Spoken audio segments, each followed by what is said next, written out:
再来看云林的博仔寮渔港、大溪渔港有渔船透早就先去抢收蚵仔，交互中盘哦。因讲风台来了，有3、4天拢无法度出海，所以会当收就先收，才袂互风台扫了了。伫苗栗有农民哦，嘛先抢收红枣过来啊。趁着雨还未来进前，云林大溪渔民一早无因抢收蚵仔，准备交回搬箱。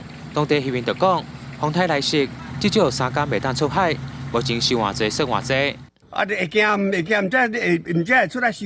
哦，加减收一罐呢就对啦。过来到口河第一外渔港，渔民嘛赶紧用锁加强固定渔船，都会惊身材工具受到波及。摆伫外口啊，摆伫外口过来。你讲一般摆伫外口可能是。啊，伊嘛从台西入来进来。惊受到风台影响的，还有苗栗种安枣的农民就讲，目前拄好是安枣的产季，若落大雨，恐惊互安枣造成变果。 5个人在抢收呢，早上在抢收、这几天天天都在抢，要能吃才可以采啊，不能吃你采下来也没有用啊。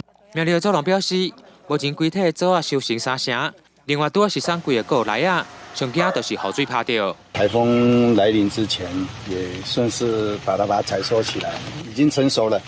烦恼风台所来带来大雨和强风，会影响到农渔收成，一在各地农渔民等起来。 未来走抢收也是做最爱风台，希望当将农渔业的财损降到上低。记者为报道。